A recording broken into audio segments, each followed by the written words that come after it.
Welcome to Big Blend Radio's first Friday Toast to the Arts and Park show with the National Parks Arts Foundation, who are known for their amazing artist residencies in parks across the country.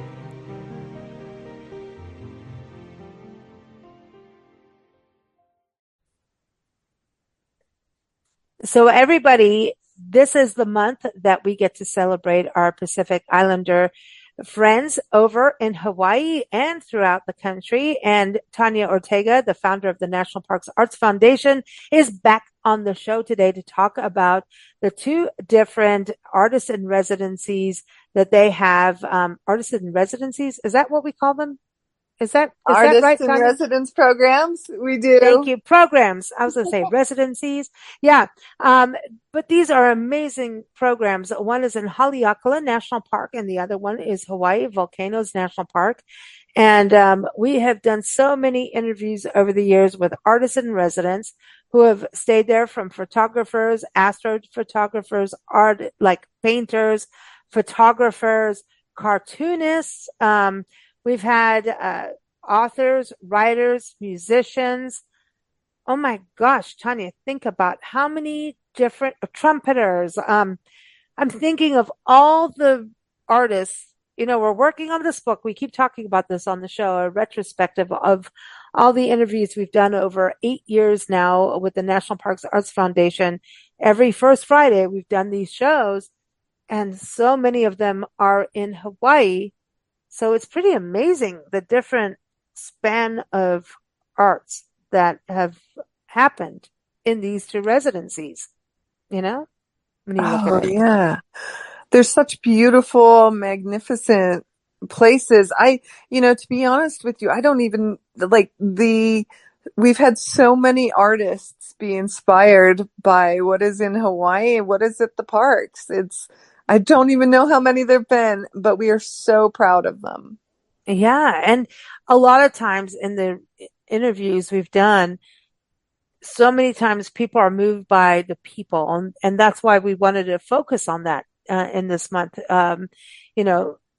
because really it's a culture that's different from the mainland in a lot of ways. And what I've heard through all the interviews is about the resiliency of the people, especially in Hawai'i Volcanoes National Park, that residency, where they're talking about the resiliency of the people knowing that they're living alongside a volcano and that they have that choice and they made it and they're part of it. They live with the land, and a lot of the artists are just moved so much by the people. And the people that run the parks. I mean, that's what I'm getting to. It's this show is about the people, right? And what I've heard so much is that they really are so connected to the land and the movement and the constant change. Have you heard the same thing? Oh, yes, I've experienced the same thing. In fact, it is, I'm so interested and proud of people who are standing up for voicing what they feel is sacred, and all of these things that are, yes, it's a very resilient place, Hawaii, and its people. And when artists come, they seem to come with a very open mind and open heart to listen and really start understanding what happens at the parks and in Hawaii. It's pretty amazing. Well, I love that they come open, because I think that NPAF helps them to be able to feel that from, going through this is the thing, y'all, I'm putting this book together, right?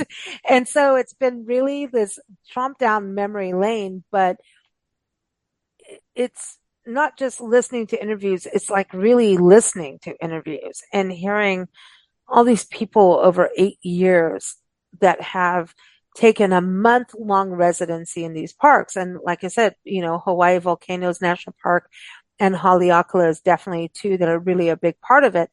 And going through all of this footage, and I'm so not done, but we're getting there, right, Tanya? We're getting there. We're going to get this out. This baby needs to be birthed.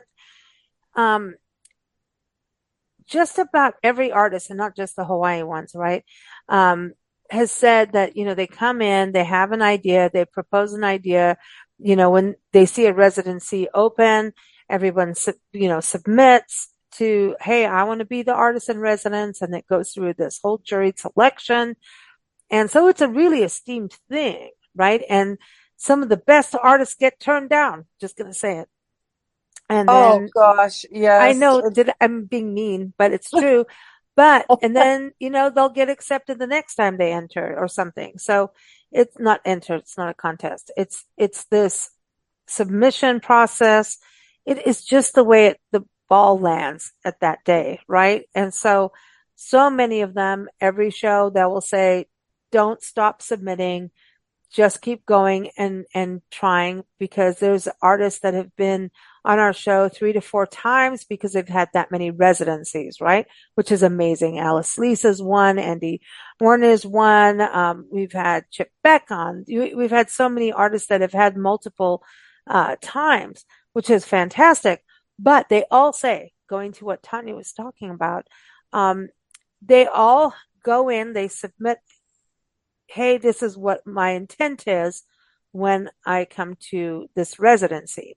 If I get this residency, this is what I envision doing as an artist. I want to paint this, or I'm going to finish my album and put Hawaii in it with this kind of thing, blah, blah. And then they get there and life changes because they have a month and they get to immerse themselves. And guess what?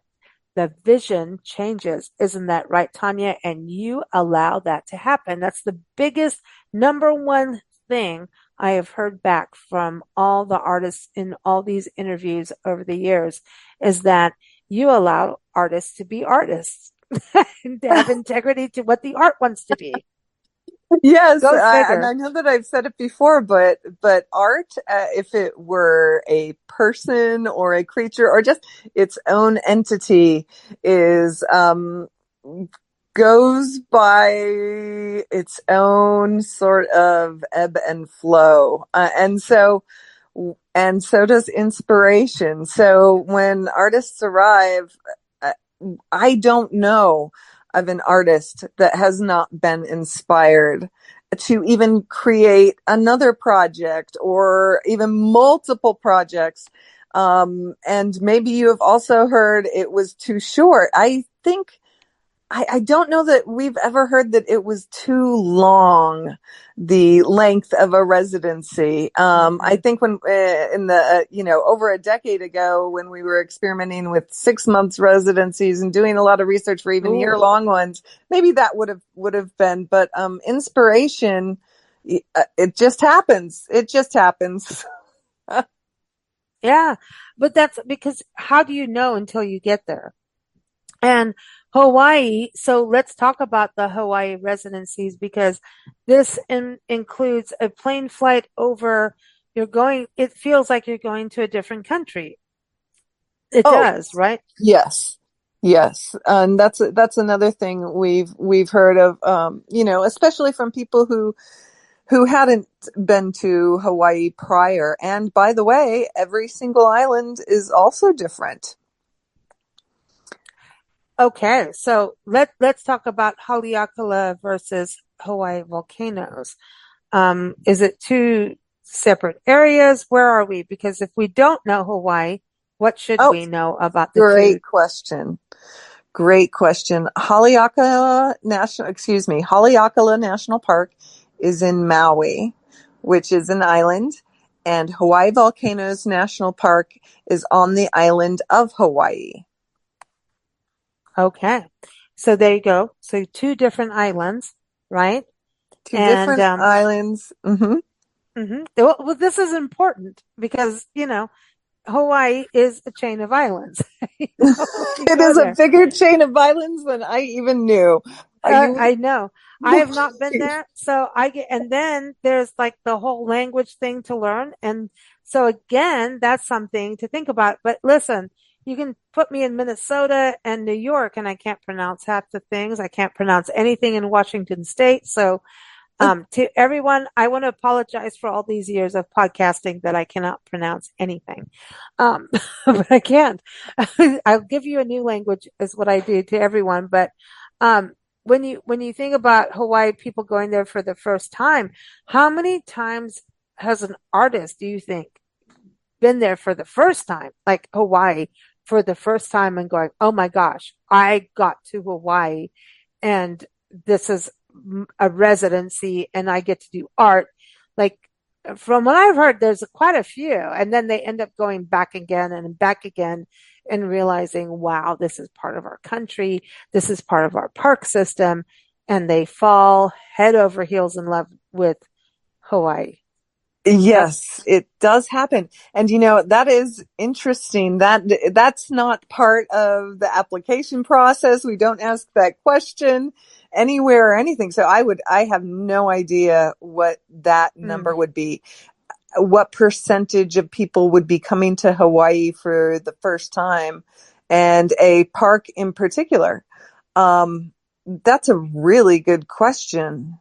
I'm gonna have to look into that. Kind of think about it, because a lot of times it's like, okay, it's like going to another country. And that's my point of this is you're providing this opportunity. It's not a vacation. A residency is not a vacation. A residency.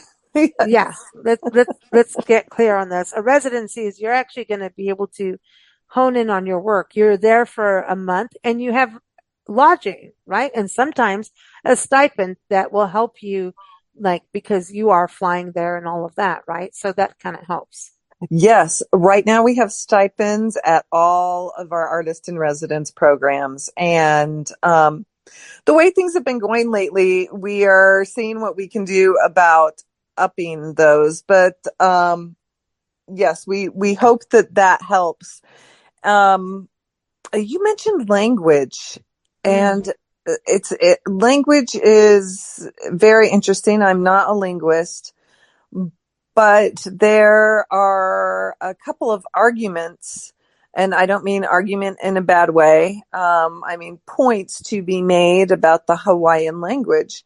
And what two things I have been told personally, so this is my lived experience, and both of these things have been from more than a few people. So it's my understanding that the Hawaiian language is an oral tradition, so not written.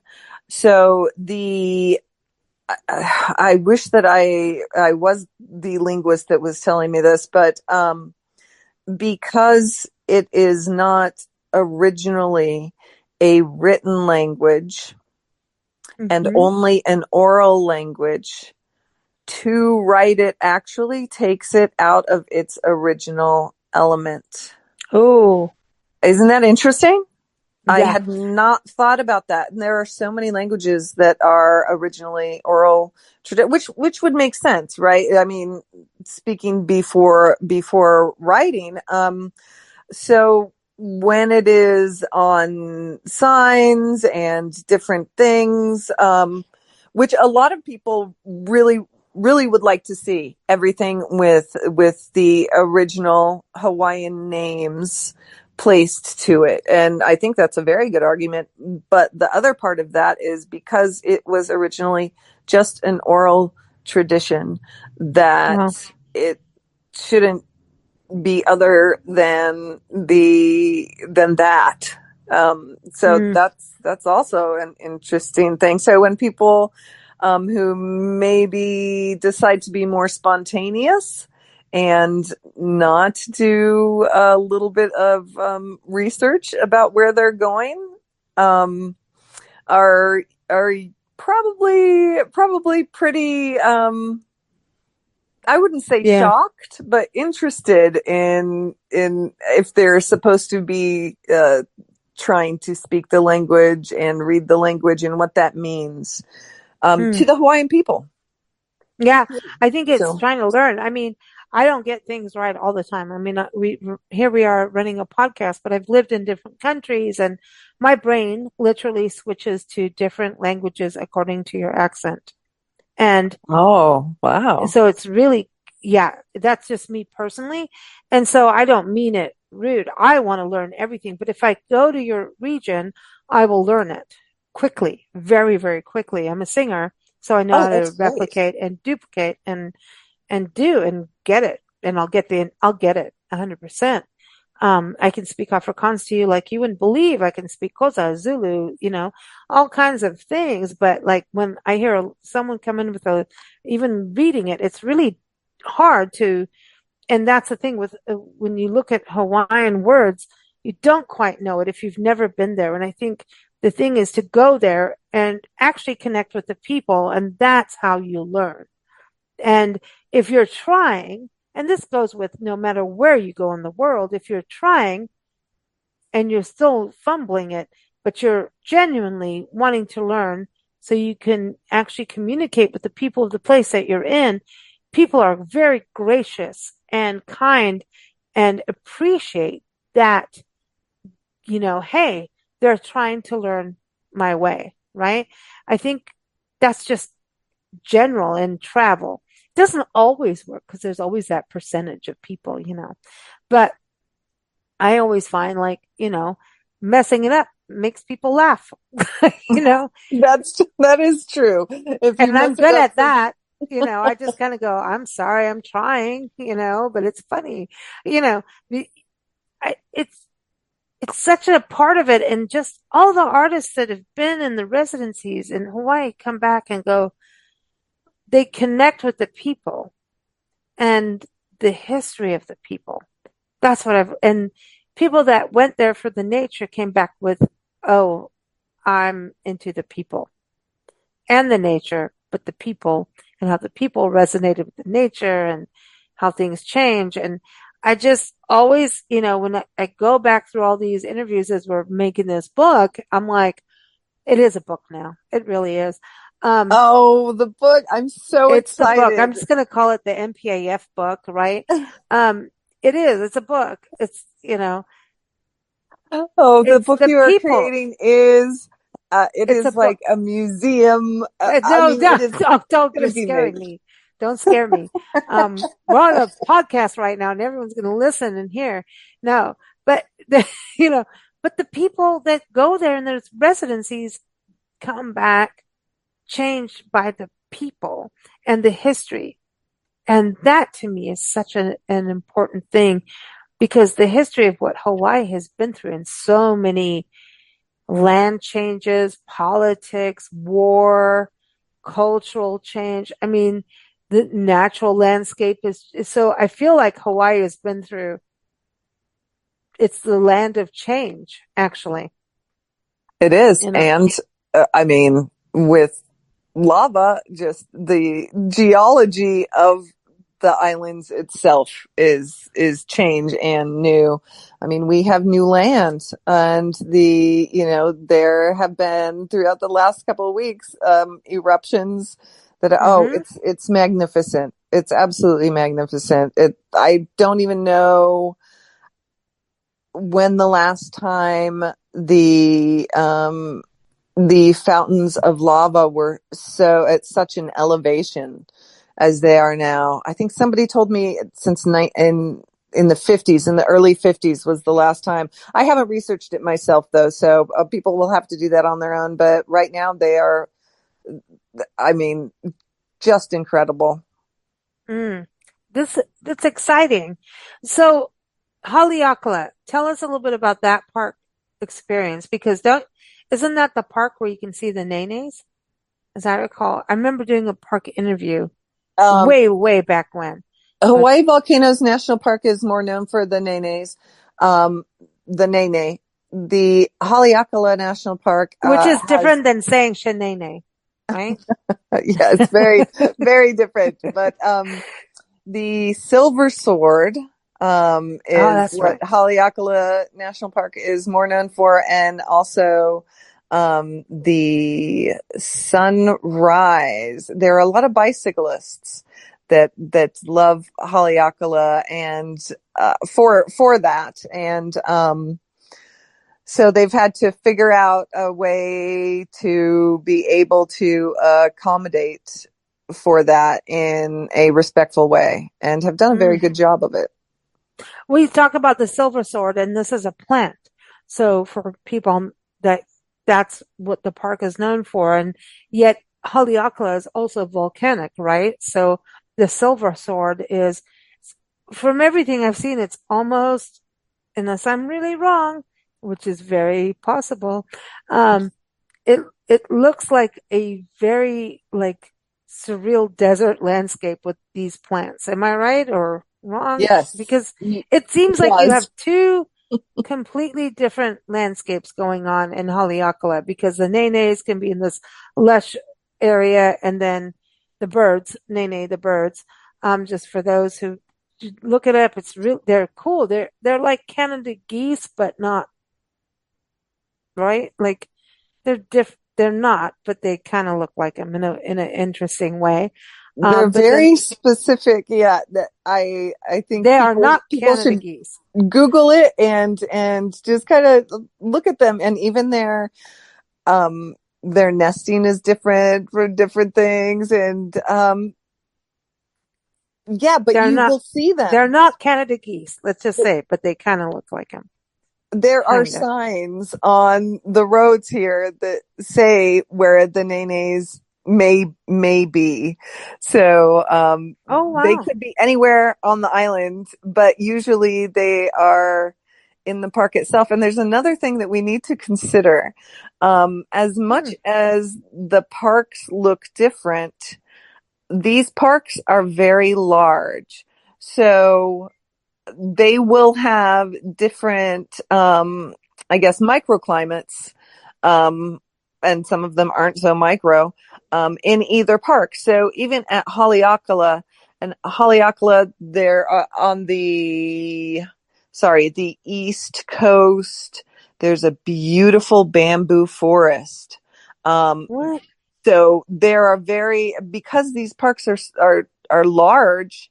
There's going to be all different kinds of terrain, and I can see the desert kind of look that you're talking about. So at Haleakalā National Park, again, when you are at the higher elevations, kind of near where the observatories are, that whole area, and it is very old, and it is not a currently active volcano, so there's not active lava there or anything like that. So it does have the combination of the elevation and the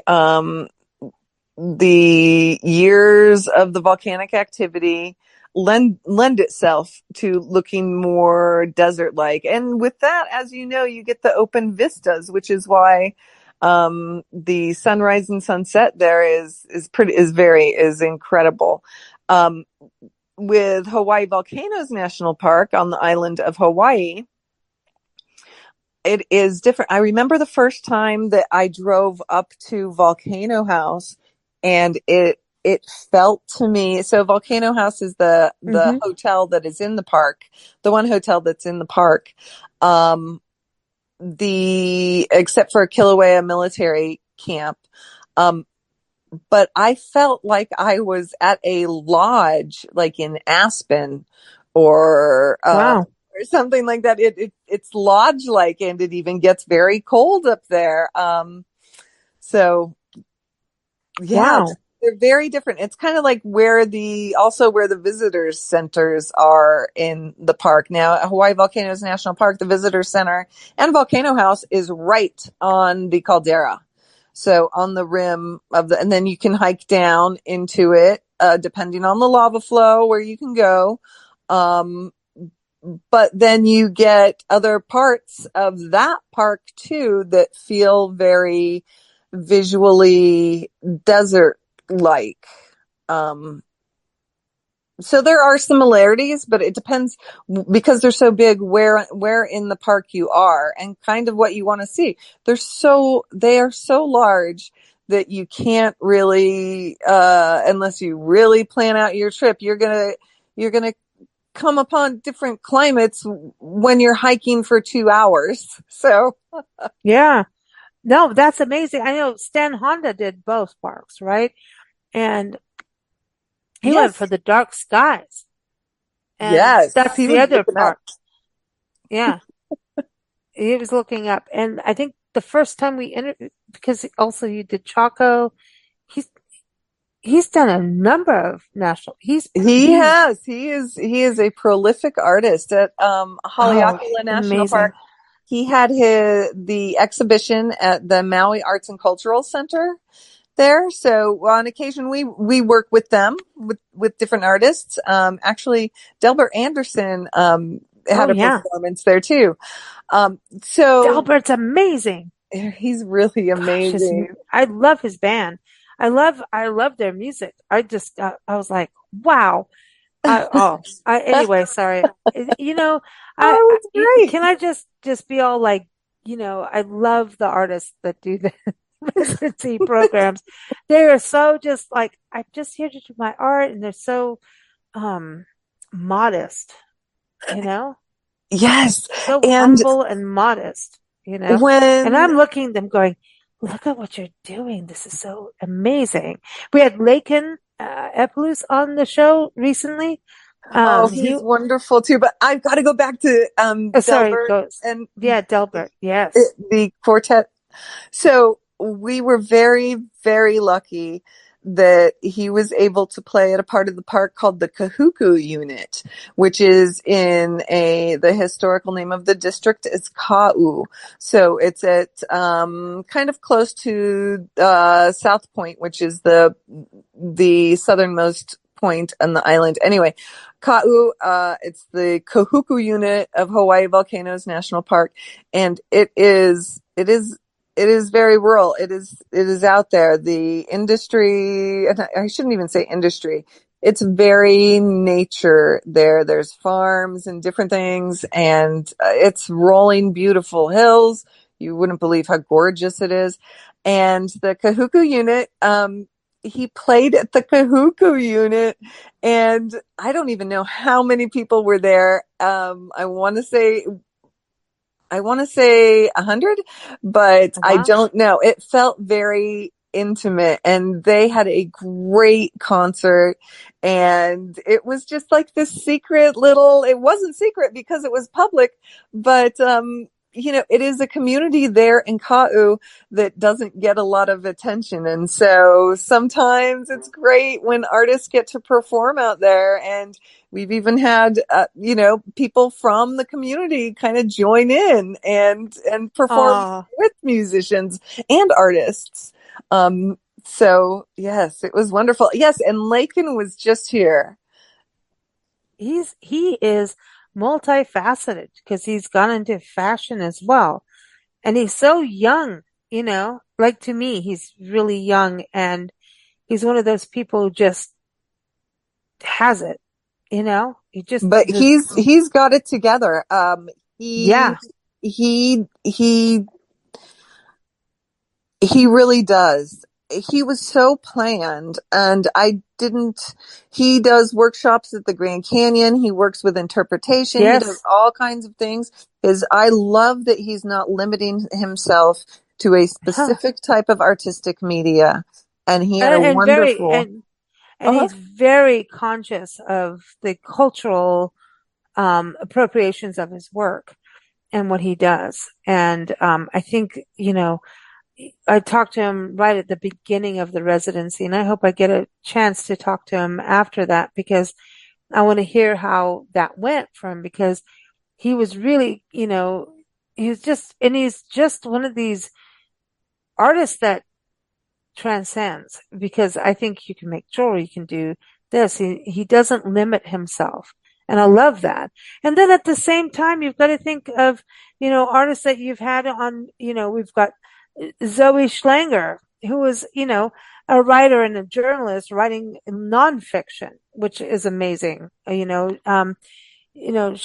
was writing the book The Light Eaters, and I'm thinking about like Sam Nestor, remember Sam, the trumpeter? Oh, He was Sam amazing. Nestor was wonderful. Yes, he's part of Shiswan Yang, just an amazing musician and composer. And she did a residency and then went through a horrific car accident. And we're so lucky in our world that she's alive, you know? And then she's kicking butt even more. Like, she's just, yeah, like amazing. We got She to chat with really her. is. And Yeah. she's come back since, and she's had concerts since, and it's been pretty great.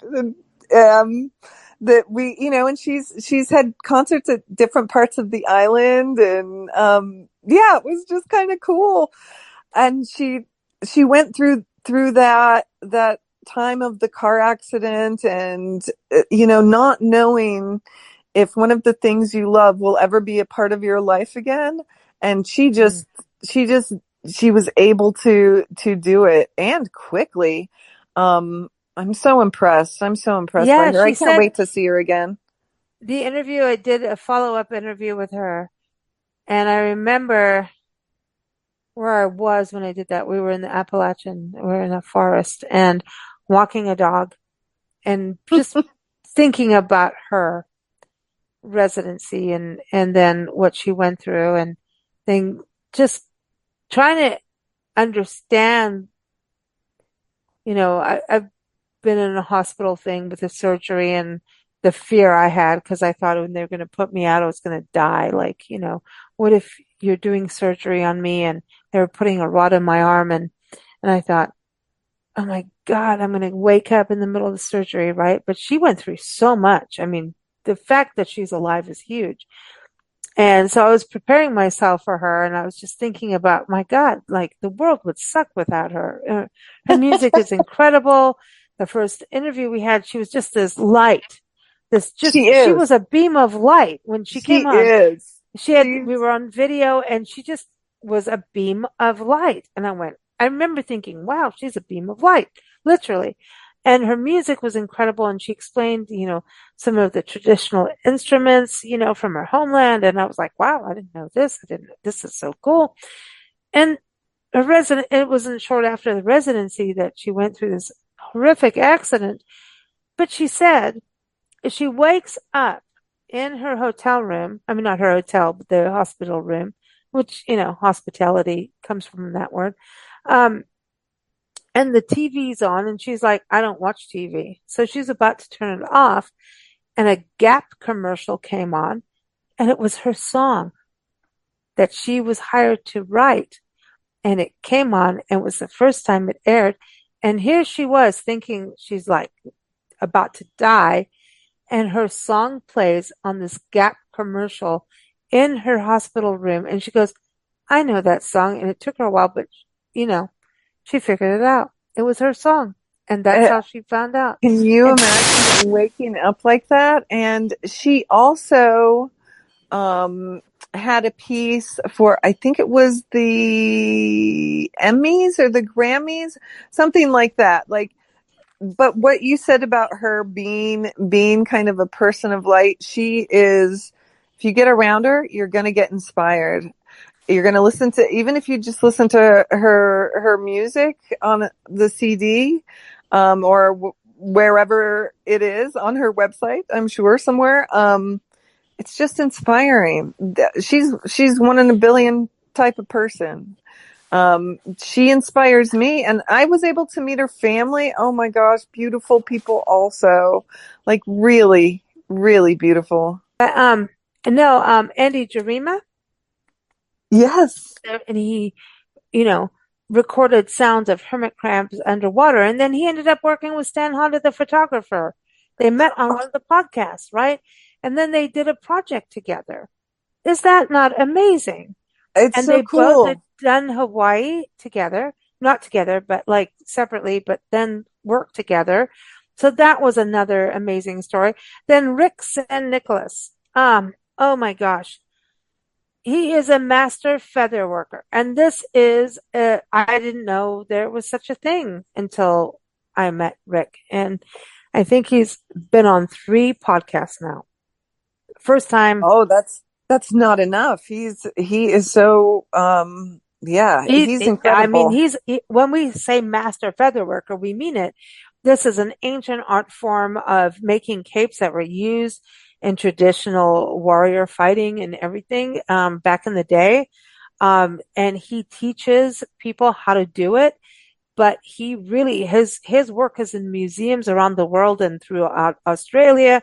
I know there's a, series right now going out sometime with Jason Momoa in about Hawaii, and he was Yes. a consultant on that and helped them with their capes.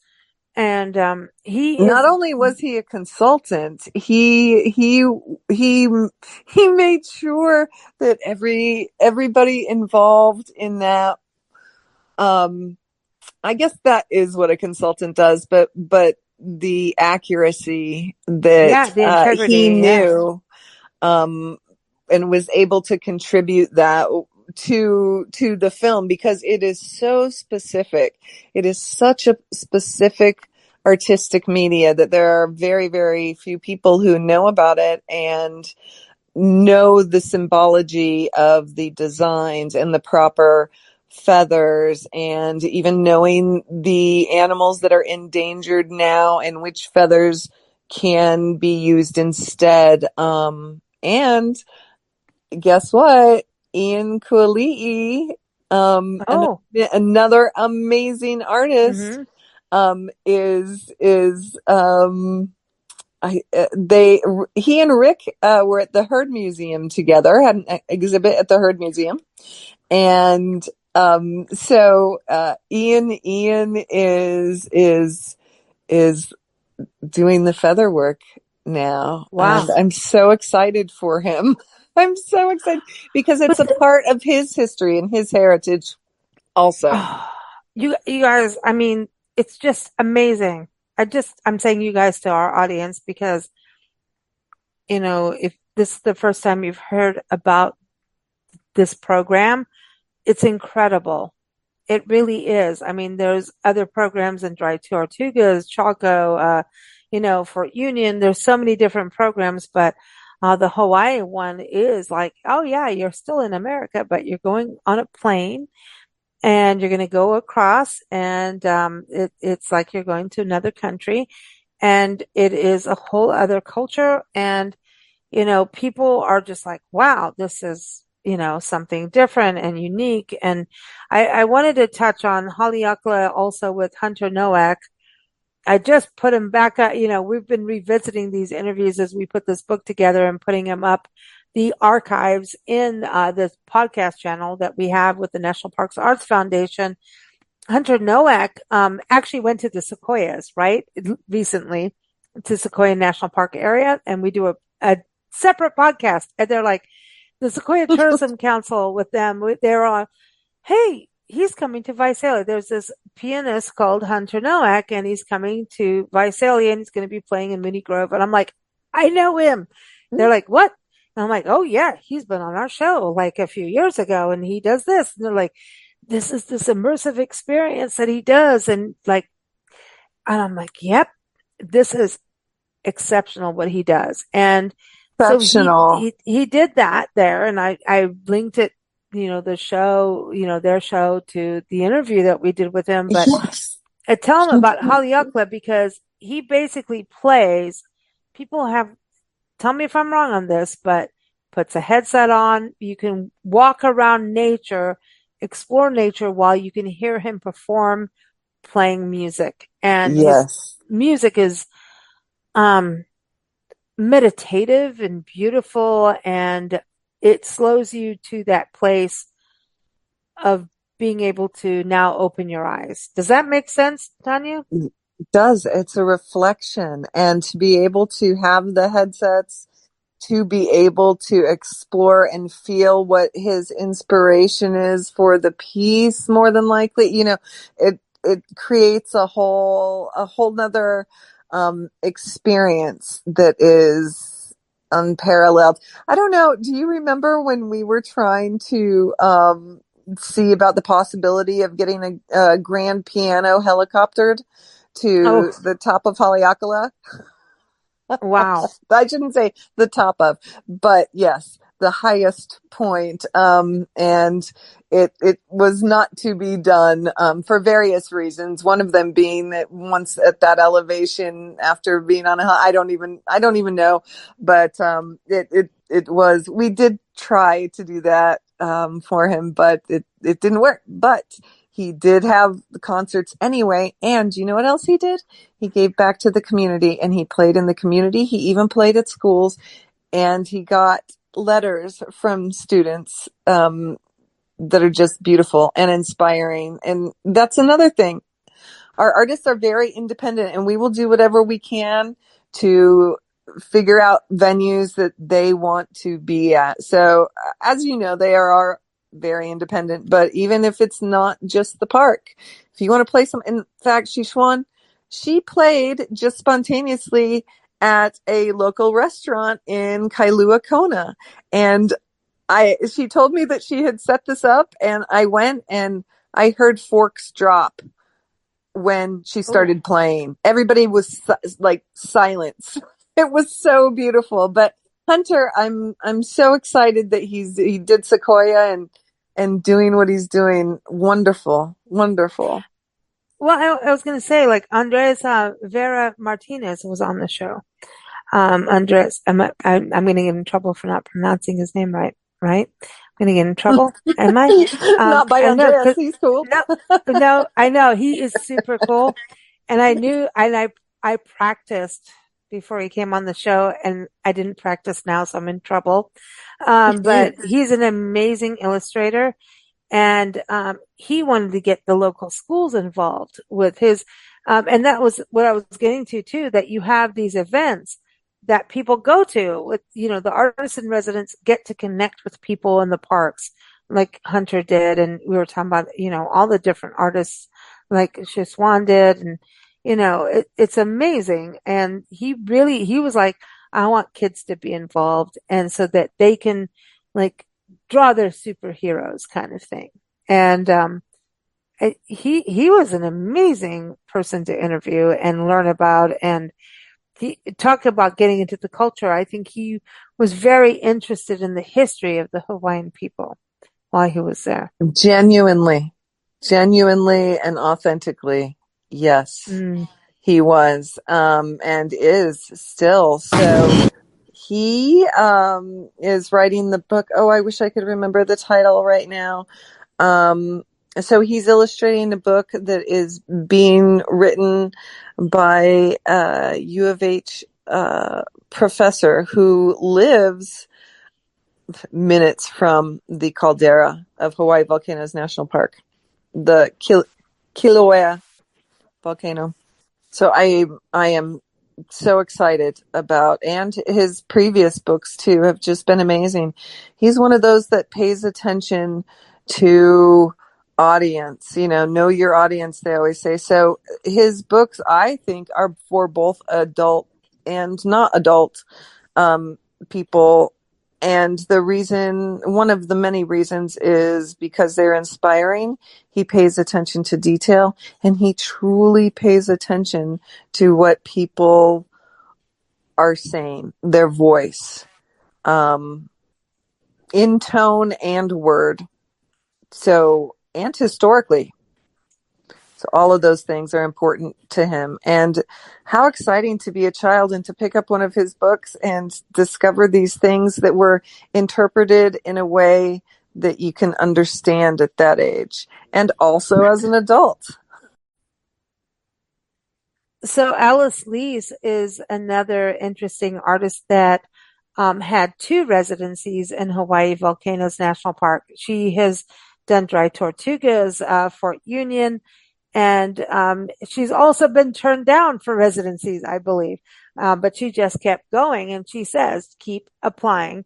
For those who are thinking of applying, if you don't get in the first time, just keep applying. Every time I have talked to her, Nancy and I have talked to her, she says the same thing. Keep applying. She went to Hawai'i Volcanoes National Park, and she did it 2 different ways each time. And so, a different way each time, I should say. And so I think that is really interesting too, because she's a rancher. She's a, cattle rancher, and she knows the desert, but she also understands geology. And she was really looking at that. And, that is about, understanding geology. We're talking about people in the parks and people today, being Pacific Islander National Heritage Month. And look at that. You have to understand the topography to understand the people. And I think she gets that a lot with her art. There's something that how she paints, you can connect with the land and get a feel for what the people are going through. What do you think, Tanya, with Alice's Absolutely. work? Yes. There was a book I read a long time ago, and it's still relevant today, called A Sense of Place, A Sense of Time, that touches on the subject. And Alice is very, very good at recognizing that the topography, the geology, and how it relates and how she interprets that through her paintings. Mm. I And think she's amazing. she is an amazing person. Yet again, another amazing person. And she's gotten a few awards lately. I can't remember what they were for her artwork. Beautiful, beautiful pieces. And she's very personable, but not overly. She doesn't insist on artists. When we had a workshop with her, she didn't insist on people doing anything a very specific way. They could do what they wanted, and if they wanted her input, she would give it. She's a very respectful person, and she does sense that. And I think it is because she is a rancher and knows land. That is kind of a surreal thing to say, but she's got a real connection with that. I agree. I agree. And you've had also musicians, so many musicians, and the art house in Hawaii, Volcanoes National Park, everyone, has a recording studio. I know you had Laura Ruggles in there. You know, uh, Laura from Tucson. You have this connection. Well, of course, you have the residency for Saguaro National Park in Tucson, but singer-songwriter Laura Ruggles was there, and you've had. It's kind of interesting when I think back to the musicians that come through. And that was something I think you wanted to make sure people knew. You have writers like, we were talking about Zoe, but Leah Newsom, you've had Allison. Oh my gosh, I'm just Yes, thinking, oh writers. my Well, gosh. musicians we have, and our it.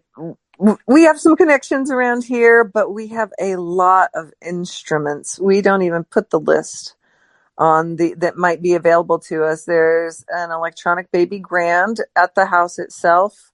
Tons. I mean, we almost started calling the residency house a Moog room because we have so many Moog synthesizers. But Do you yes, really? yeah, yeah. I think we have access to probably 50 different types of synthesizers. Do you know, like, we're going to Asheville next, and Asheville has the Moog Museum. Museum. It's not a Moog Museum, it's the Moogseum. The Museum. I have not been there. I've heard of it. Oh boy, that's so cool. You have to go. Prog Rock Central, man. Yeah. And by the way, Wow. for those of you that think that is in reference to the city of Prague, it is not. And I made that mistake as a teenager, embarrassingly What? enough. Oh my. We caught Tanya. We got her. I'm Seriously? 14. I thought there was a lot of music coming out of Prague. Are you kidding me? Where did you think Talk Toto about an was? artistic faux Where did pas. you think Toto was then? I'm just saying. I had to go there. Sorry. You're not in Kansas anymore. Sorry. Sorry. Just had to go there. Mistake. It was an innocent music mistake. I also thought, by the way, that the Peel sessions was a band.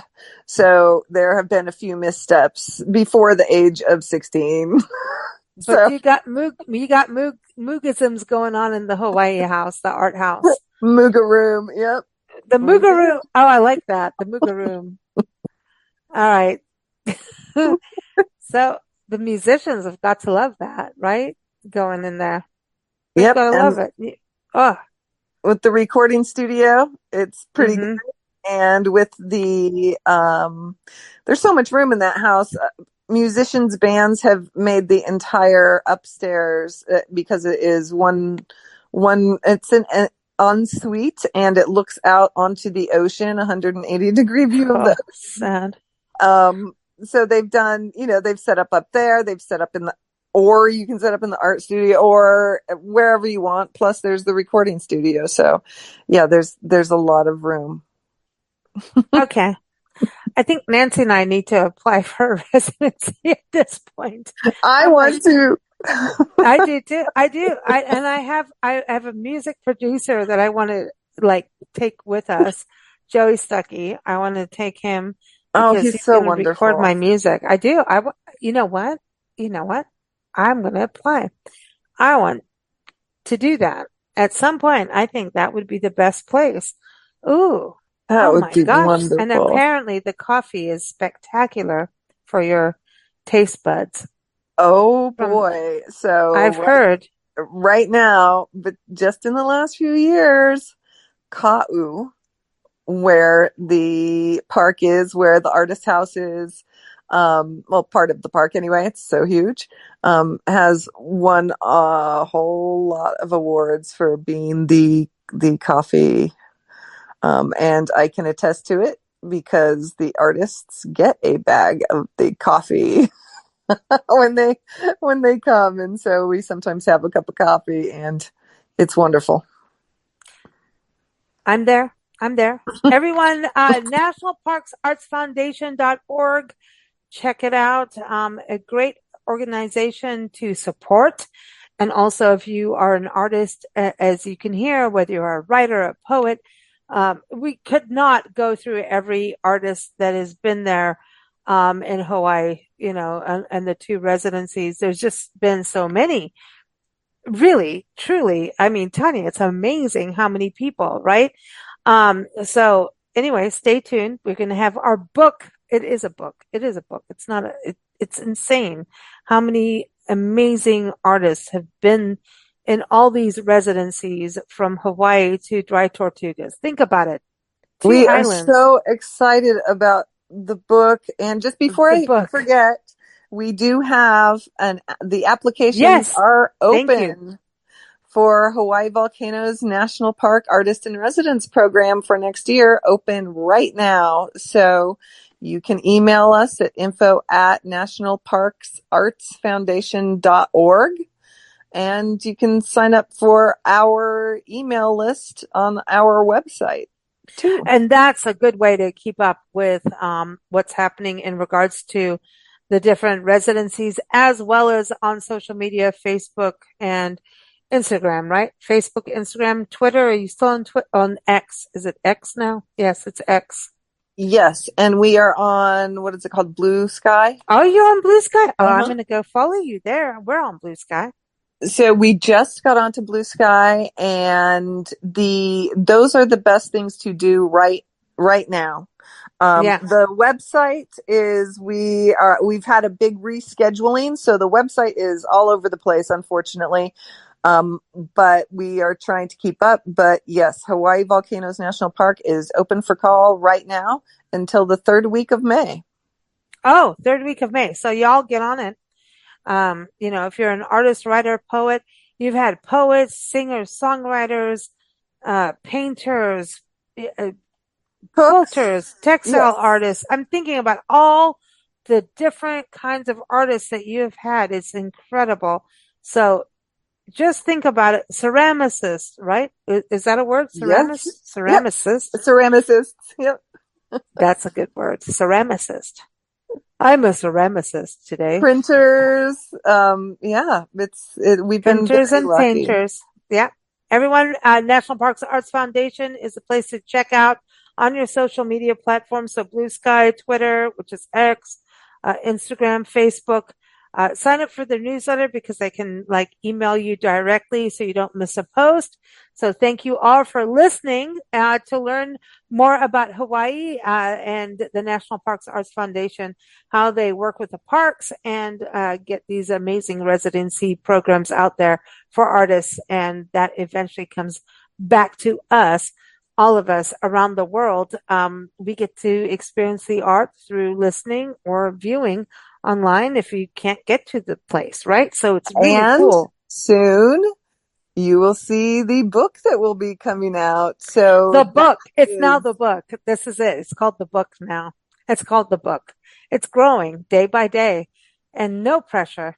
It's all going to be so exciting. We're so excited about it because as you go through, I mean, that's why I'm just so much is happening with our parks and our public lands. But when you really look at what is happening and with artists going there, and it's a way for us to experience the parks. When artists, I think about Ben Cosgrove, is an amazing musician.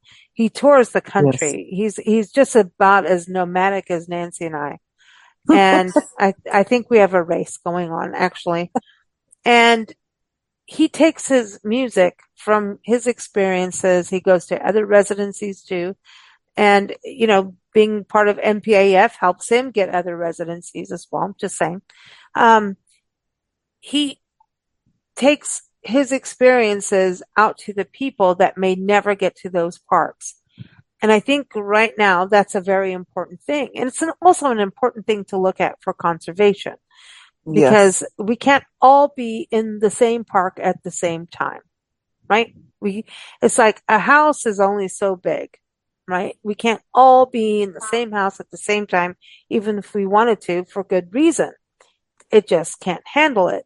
So I think what I really personally, this is just my personal opinion, and I get to have one because I can. You do. I do, and we should use that.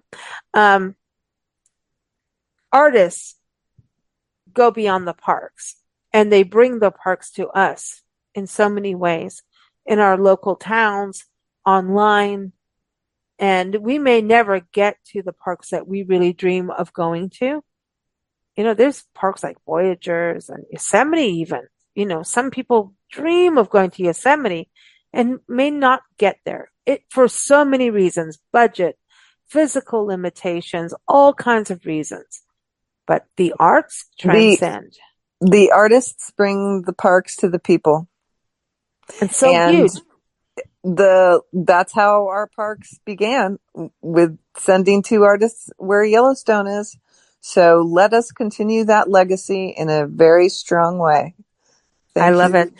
Artists. And thank you, Lisa. Thank you, everyone. Thanks for joining us. Take care. We'll be back next month with the book. Take care. Bye now. Thank you.